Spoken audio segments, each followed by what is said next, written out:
ہاں، تو میں کشمیر کی آزادی کے بارے میں بات کر رہا تھا۔ انشاءاللہ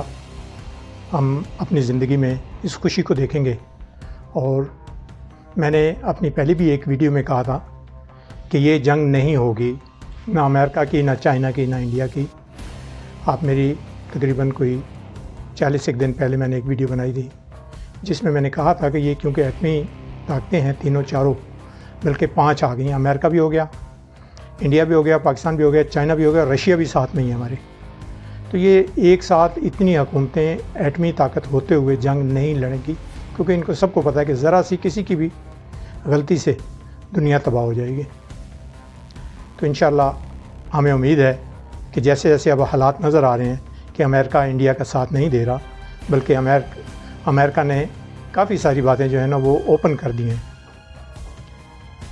اور دوسرا رہ گیا انڈیا خود بخود جو ہے نا وہ اپنی مستی کی وجہ سے اور اپنے آپ کو بہت سپر پاور کہلانے کے شوق میں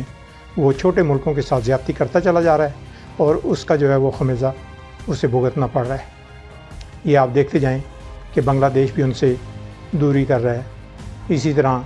بھوٹان، نیپال اور کٹھمنڈو، یہ ساری جو حکومتیں ہیں یہ ساری ان کے خلاف چلا جانا شروع ہو گئی ہیں، اور اب اس کے آثار پیدا ہونا شروع ہو گئے ہیں کہ پاکستان کی پالیسی اب بہتر ہونا شروع ہو گئی ہے، اور انڈیا کی پالیسی جو ہے وہ ڈاؤن ہونا شروع ہو گئی ہے۔ اور میں نے جیسے کہا بھی تھا کہ انشاءاللہ انڈیا کے ہی کچھ ٹکڑے ہوں گے جو کہ میری نظر میں پہلے کہتا تھا کہ انڈیا ٹوٹے گا تو ہمیں نقصان ہوگا، کیونکہ وہ فلو جو ہے وہ پاکستان، بنگلہ دیش، نیپال اور تبت، یہ ان علاقوں میں وہ لوگ پھر نقل مکانی کریں گے، تو ان ممالک پہ جو ہے نا وہ برڈن بڑھ جائے گا۔ تو یہ اپنے ملک میں بیٹھے ہیں، جیسے بھی ہیں، اچھے ہیں برے ہیں، اپنے ملک میں بیٹھے رہیں، لیکن مودی کی کیونکہ پالیسی ایسی جا رہی ہے جس سے یہ ثابت ہو رہا ہے کہ اب وہ خود ہی اپنے ملک پہ جو ہے نا وہ زوال پذیر ہے، اور اپنے ہی ملک کے لیے وہ جو ہے نا عذاب بنا ہوا ہے۔ میں جب یو کے میں تھا ابھی 2 سال پہلے، تو عمران خان کے الیکشن جیتنے پر وہاں پہ سنگھ برادری جو تھی، میں ان کے پاس بیٹھا اور باتیں کر رہا تھا، تو انہوں نے کہا کہ یار ہمیں ایک بات کی خوشی ہے کہ کم سے کم آپ کے ملک کے لوگوں نے کم سے کم ایک پڑھے لکھے آدمی کو تو کم سے کم اپنا سربراہ مقرر کیا ہے، ہم تو جاہل آدمی کو جو ہے نا اپنا سربراہ مقرر کر کے اور فخر محسوس کر رہے ہیں۔ اس کے بعد میں اب دوسری بات پہ آ جاتا ہوں، کرونا وائرس کے بارے میں۔ چھوٹی عید پہ جو کچھ ہوا اس سے پہلے ہمارے ملک میں کافی حالات بہتر تھے۔ چھوٹی عید پہ جو یہ سارے حالات بگڑے اور لوگوں کا رش جو ہے نا وہ بازاروں میں آیا، میری ایک عزیزہ تھی تو انہوں نے بھی اسی طرح کہا کہ بھئی پتہ نہیں اگلی عید کس نے دیکھنی ہے، تو چلو اس طرح کرتے ہیں کہ سارے کھانا شانا اکٹھے ہی کھائیں گے اور گیٹ ٹو گیدرنگ ہو جائے گی۔ وہ یہی ہوا کہ وہ جنہوں نے دعوت کی تھی وہ دونوں میاں بیوی بیچارے اللہ کو پیارے ہو گئے، اور ہمیں اس چیز کا پھر احساس زیادہ دلا گیا کہ واقعی یہ جو ہم کہہ رہے تھے کہ کوئی کہہ رہا تھا کہ ڈرامہ ہے، کوئی کہہ رہا تھا کہ کچھ ہے، لیکن وہ جب قریب آپ کے کوئی موت ہو تو پھر آپ کو احساس ہوتا ہے کہ اوہو یہ کتنا بڑا صدمہ تھا جو ہم نے گلے میں خود ڈالا ہے۔ خود بیماریوں کو ہم گھر لے کے آتے ہیں۔ کرونا وائرس بڑی عید آ رہی ہے، اس پہ لوگ اگر احتیاط کریں گے تو اس سے ہماری جان چھوٹے گی۔ اس سے ہماری صرف جان چھوٹنا ہی کوئی ایک بات نہیں ہے، 3 باتیں اس سے ریلیٹڈ ہیں۔ ایک تو ہماری معاشی حالت اچھی ہو جائے گی اگر کرونا نہیں رہے گا، ایک اقتصادی حالت ہماری اچھی ہو جائے گی، اور ایک ہماری اخلاقی عادت جو ہے نا اس میں بھی بہتری آ جائے گی کہ ہمیں پتہ لگ جائے گا کہ اب مزید اگلی زندگی جو ہے نا وہ ہم لوگوں نے کس طرح گزارنی۔ مسلمان کو تو پہلے ہی کہا گیا ہے کہ بھئی تم یہ سمجھو کہ نصف ایمان جو ہے وہ ہمارا صفائی میں ہے، اور جب کہ وہی چیز ہم نہیں کر رہے ہوتے، احتیاط نہیں کر رہے ہوتے۔ اور اگر یہی چیزیں کرونا کی وجہ سے آج ہمیں عادت ڈلوا رہی ہیں کہ بھئی بار بار ہاتھ دھوئیں، بار بار اپنے غرارے کریں اور اپنے آپ کو صاف ستھرا رکھیں اور دوسرے سے ڈسٹنس رکھیں، تو یہ چیزیں اگر ہمیں اب کرونا تربیت دے رہا ہے، چلو ہمیں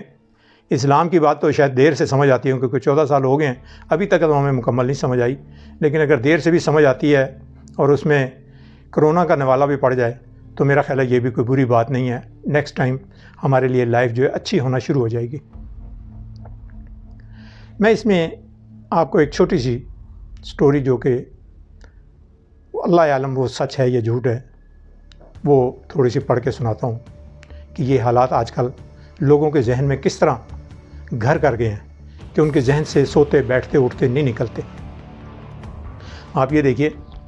کہ یہ ایک رات کے 12 بجے کے قریب ایک دادا ابو جو ہیں وہ اپنے پوتی کو کہتے ہیں کہ بیٹا کھانا بنا کے لے آؤ، مجھے بھوک لگ رہی ہے۔ وہ کھانا بنانے کے لیے چلی جاتی ہے، اٹھ کے جا کے کھانا بنا کے روٹی بناتی ہے، انڈا بناتی ہے، بنا کے لے کے آتی ہے، تو دیکھتی ہے کہ بھئی وہاں تو نہ دادا ابو ہیں اور نہ ہی ان کی چارپائی ہے۔ وہ انہیں تلاش کرتی ہے لیکن نہ ملنے پہ وہ روٹی اور انڈا پکا کر دادی اماں کو جگا کر پوچھتی ہے کہ دادا ابو کہاں ہیں؟ تو دادی اماں آگے سے کہتی ہیں کہ تیرا دماغ خراب تو نہیں ہو گیا؟ تیرے دادا ابو تو تیری پیدائش سے بھی پہلے فوت ہو گئے تھے، یعنی اس کے دادا ابو جو ہے اس کی پیدائش سے بھی پہلے فوت ہو چکے تھے۔ پھر میں نے دادی اماں کے ساتھ بیٹھ کر روٹی کھائی اور برتن کچن میں رکھ کے سو گیا۔ صبح اٹھا تو نانی اماں نے پوچھا کہ رات کو کس سے باتیں کر رہے تھے؟ میں نے دادا ابو کی تو بات گول کر دی، لیکن میں نے بتایا کہ دادی اماں کو انڈا بنا کر دیا تھا۔ نانی اماں حیرت سے بولی کہ تیری دادی تو 10 سال پہلے مر چکی ہے۔ میں حیران ہو کر دادی اماں کے کمرے میں گیا تو وہ نہیں تھی، واپس آیا تو نانی بھی نہیں تھی۔ نوکرانی سے پوچھا کہ نانی اماں کہاں ہیں؟ نوکرانی نے عجب نظروں سے مجھے دیکھا اور بولی، ارے پگلے، تیری نانی اماں تو پچھلے سال وفات پا چکی تھیں۔ میں روتا ہوا کمرے میں آ کر بیٹھ گیا۔ پھر یاد آیا ہماری تو کوئی نوکرانی بھی نہیں۔ اس سے یہ مراد ہوا کہ انسان کی زندگی پہ کرونا اتنا اثر انداز ہو گیا ہے کہ اسے وہ پرانے مردے جو ہیں نا وہ بھی یاد آ رہے ہیں، اور اسے پھر یاد آیا کہ ہماری تو کوئی نوکرانی بھی نہیں تھی۔ یعنی یہ سارا ہی خواب ہے، ایک خواب کی شکل میں اس کے دماغ پہ اتنا ہیوی تھا کرونا کہ اسے وہ باتیں یاد ہی نہیں کہ اب کیا ہو رہا ہے اور کل کیا ہو رہا ہے۔ تو میری اپنی عوام سے اور اپنے لوگوں سے دلی ہمدردی ہے کہ اپنے عزیز و اقارب کو بھی کہنا چاہتا ہوں کہ آپ لوگ کرونا کو ایزی نہ لیں، بلکہ اس کو آپ سمجھیں بوجھیں اور اس سے فائدہ اٹھائیں، اور یہ آپ کو انشاءاللہ زندگی میں ایک اچھے عمل کی طرف لے کے جائے گا۔ آپ اس سے دوری تو نہیں کر سکتے، لیکن پھر بھی آپ اس کا مقابلہ تو کر سکتے ہیں اور اپنے آپ کو سیف رکھنے کے لیے کوشش کریں۔ مجھے اجازت دیجیے، اللہ حافظ۔